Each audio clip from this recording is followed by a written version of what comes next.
नमस्कार, प्रणाम, अभिवादन, सद्वंदन मित्रों। आप सभी होते हैं देवभूमि विरासत का ये परिवार माँ और एक नई श्रृंखला का दगड़मा, एक नई वार्ता का दगड़मा, एक नई सोच का दगड़मा, एक नई चर्चा के साथ में। मित्रों, आज की श्रृंखला में, आज की इस चर्चा में हम बात करने जा रहे हैं किसी भी राष्ट्र की, किसी भी देश की, किसी भी समाज की जो वास्तविक वो भविष्य है, जो राष्ट्र की सुदृढ़ और एक अखंड कल्पना की बात जब जब की जाती है और विशेषतया हमारे भारत की हो, तो सदैव से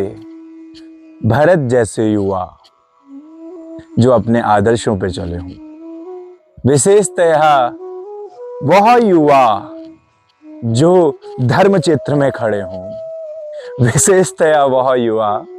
जो अपने आदर्शों को लिए हुए हों। जी मित्रों, तो बात करते हैं किस प्रकार से एक राष्ट्र की जो भविष्य है, एक राष्ट्र, एक समाज का भविष्य है, वह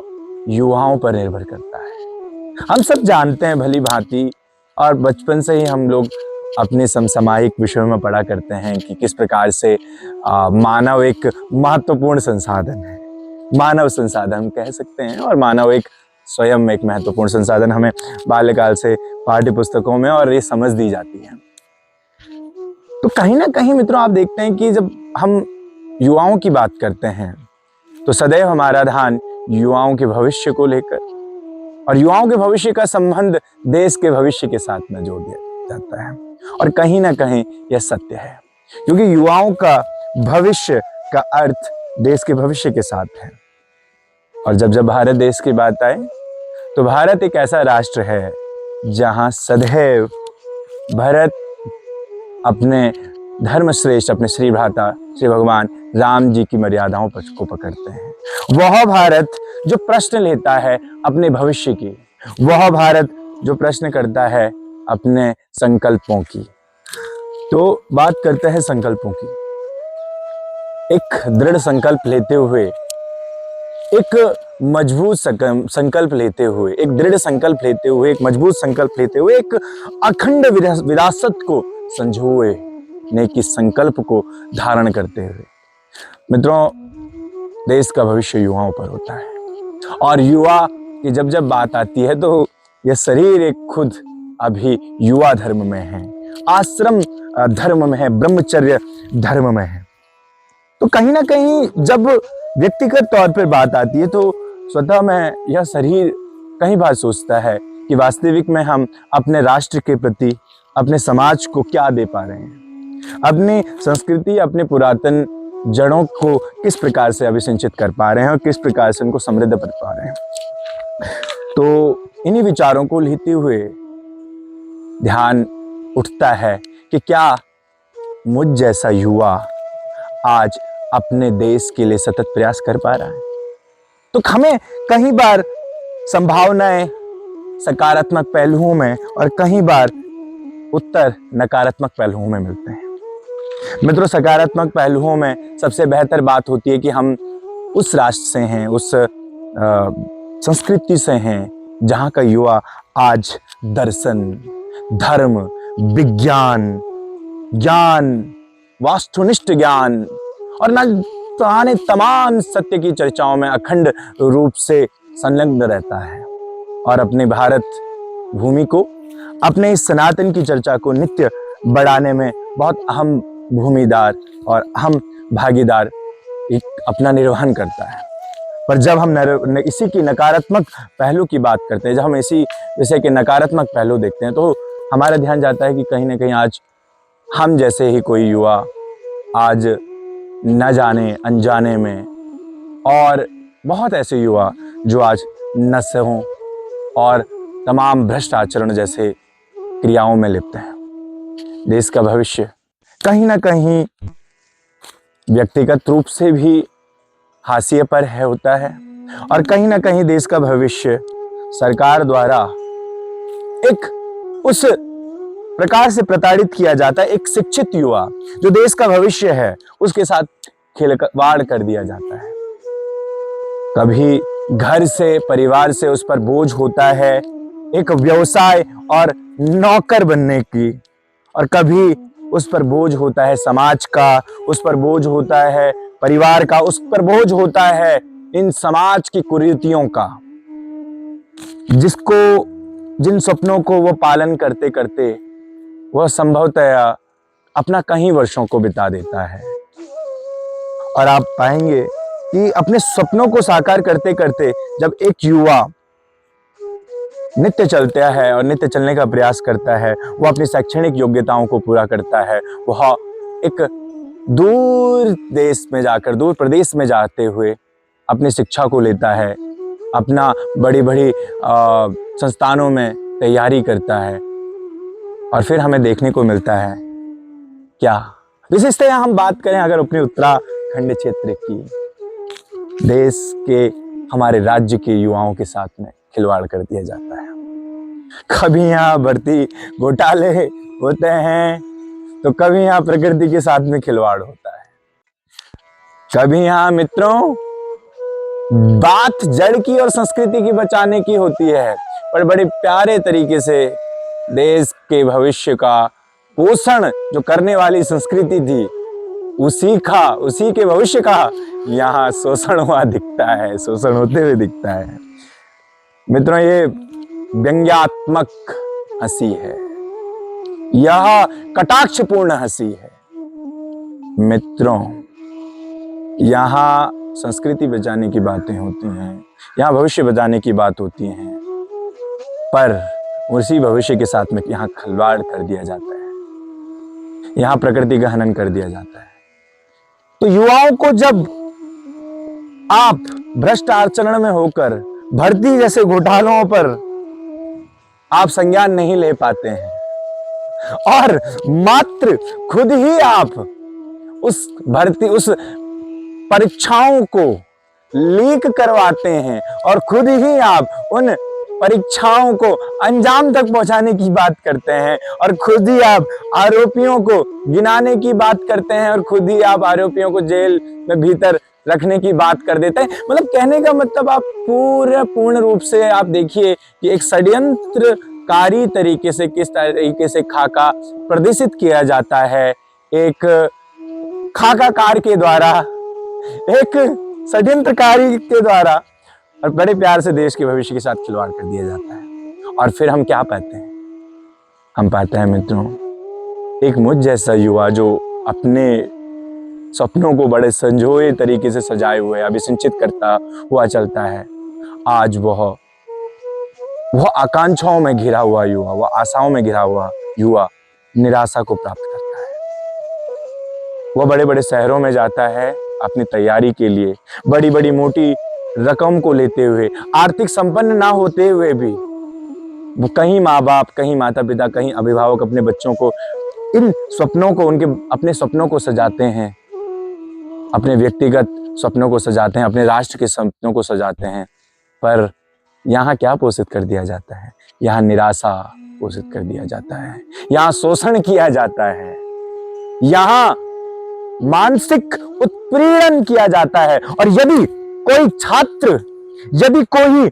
उम्मीदवार, प्रतिनिधि आपके विरुद्ध, इस कुनीति के विरुद्ध बोलता है, कुनीति के विरुद्ध आह्वान करता है, तो बड़ी प्यारी तरीके से, षड्यंत्रकारी तरीके से उसकी आवाज को दबा दिया जाता है। चर्चा ये धर्म की है, यह चर्चा भविष्य की है, यह चर्चा राष्ट्र की है। हम देखते हैं जब व्यक्ति निराशावादी मानसिकता से घिर जाता है, तो वह अपने भीतर एक कुंठित मानसिकता को लेता हुआ युवा, और वह युवा जो 19-18 वर्ष से लेकर 22-24 वर्ष की आयु में होता है, जब उसके ऊर्जा, ऊर्ध्वगामी ऊर्जा जो उत्तर की ओर बढ़ती है, क्रांति के विचारों को लेते हुए चलती है, उन विचारों को मटियामेट कर दिया जाता है। और फिर वह जो ऊर्जा, जो राष्ट्र को विकसित बनाने की ऊर्जा थी, अखंड एकत्र करने की ऊर्जा थी, वही ऊर्जा को आप हाशिए पर ढकेल देते हैं, और फिर वह युवा क्या करता है? आप पाते हैं कि फिर वो युवा अनैतिक कार्यों में, नशे जैसे कार्यों में लिप्त हो जाता है। कारण मात्र आप जैसे भ्रष्ट खोरियों के कारण उन अपने निज स्वार्थ के कारण भी, कारण असामाजिक तत्वों के कारण भी, कारण मानसिक प्रताड़ना के कारण भी युवा नशे की ओर बढ़ता हुआ चला जाता है। युवा न जाने किस प्रकार के नशा, और आपको हम सच बताएं, हम खुद ये शरीर ब्रह्मचर्य आश्रम में अभी है, मैं तो जान दो भी नहीं हूँ का बारा माँ, पर यथा जरूर आवाज सुन दो कि जब जब हम युवाओं की बात करते हैं, मैं खुद अभ्युदय महसूस पाऊँ कि क्यों हम चुप हैं, आवाहन है, एकत्व है। और मित्रों, जो भी युवा इन वीडियो को देखे, जो भी अभिभावक इस वीडियो को देखें, वो जरूर सुने। हमारी संस्कृति पोषण की संस्कृति रही है, शोषण की नहीं। हमारी संस्कृति योग की संस्कृति है, भोग की नहीं। आज कई बार अभिभावकों की भी ये त्रुटि हो जाती है, जो अपने बच्चों को मात्र नौकरी और उदर पूर्ति तक ही सीमित रखते हैं। क्योंकि बड़ा प्यारा हमें संस्मरण आ पा रहा है, बड़ी प्यारी चर्चा हमारे दर्शन में, हमारे मानस में है। माता पिता बाल कहीं बुलावहीं, उदर भरहीं यही धर्म सिखावहीं। माता पिता आजकल अपने बच्चों को बुला बुला कर पेट पूर्ति का धर्म सिखाते हैं, और मात्र जो युवा योग की तरफ बढ़ना चाहता है, जो युवा अपनी मूल की तरफ बढ़ना चाहता है, वो अपने अभिभावकों के कारण और मात्र भोग प्रवृत्ति के कारण मात्र अपने उदर पूर्ति तक ही सीमित हो जाता है। और जब उसे उदर पूर्ति हेतु उसकी आकांक्षाएं पूरी नहीं होती हैं, तो वह कहीं ना कहीं चिंताओं में, नशों में और बहुत गलत गलत आचरणों में लिप्त हो जाता है। तो कहीं ना कहीं हम निष्कर्ष यही पाते हैं कि जो देश का भविष्य है, जो राष्ट्र का भविष्य है, समाज का भविष्य है, उसको मटिया मेट करने में जो भूमिका है, वह भूमिका हमारे जो सत्ता में बैठा हुआ सत्ताधारी है उसकी है, कहीं ना कहीं घर से अभिभावकों की है, और अंतिम में कहीं ना कहीं स्वतः युवा की है। क्योंकि युवा पोषण करने वाला भी हो सकता है, युवा आत्मचिंतन करने वाला भी हो सकता है, श्रवणम चिंतनम करने वाला भी हो सकता है, युवा मूल की बात करने वाला भी हो सकता है। युवा वह हो जो अपनी अधिचेतना पक्ष पर आधारित होकर इस भौतिकवाद को संजो कर लेकर अपने एकत्व करे, अपना जड़त्व का ज्ञान रखे। युवा वह भी हो सकता है। मित्रों, जब हम जय श्री राम का नारा लगाते हैं, और अक्सर युवाओं में ये प्रचलित हमारा ध्यान है, जय श्री राम जय श्री राम जय श्री राम, बड़ा प्यारा लगता है जय श्री राम बोलना, पर जय श्री राम तब बोला जाए जब राम के चरित्र पर, जब श्री राम जी की मर्यादाओं पर। तो मित्रों, अंतिम इस आज की इस श्रृंखला को यहीं समाप्ति करते हुए निष्कर्ष, या यूं कहें एक परिणाम, या यूं कहें एक प्रार्थना, या यूं कहें एक समाधान, क्योंकि हम वह लोग हैं जो सावधान होने की भी बात करते हैं और समाधान की भी बात करते हैं। और क्योंकि जब युवा प्रखर होगा, युवा एकत्व होगा, युवा योगिक होगा, युवा वायु के वेग की भांति प्रबल होगा, तो वह सावधान होने की बात करेगा। वह सावधान होने के साथ साथ में समाधान की भी बात करेगा, वह राष्ट्र के भविष्य की बात करेगा। तो आप सभी से, मित्रों से, अभिभावकों से और सभी वीडियो को देखने वाले सभी लोगों से निवेदन कि जितना हो सके इन अनैतिक कार्यों से, इन नशा, इन भोग प्रवृत्तियों से आप बचें, और अपना आत्मचिंतन, इस प्रकृति का संरक्षण, अपने समाज का संरक्षण, अपनी संस्कृति का संरक्षण, क्योंकि संस्कृति का मतलब ही बदलाव है, संस्कृति का मतलब ही सामंजस्य है। आप हमारे अध्यात्म से जुड़ें, अध्यात्म अपनी आंतरिक यात्रा से जुड़ें, अपने मौन से जुड़ें, अपने एकत्व से जुड़ें, अपने समत्व से जुड़ें और अपने श्रेष्ठ जनों से जुड़ें। तो पुनः धन्यवाद एक नई श्रृंखला के साथ में, तब तक आपको बहुत बहुत प्रणाम, बहुत बहुत धन्यवाद।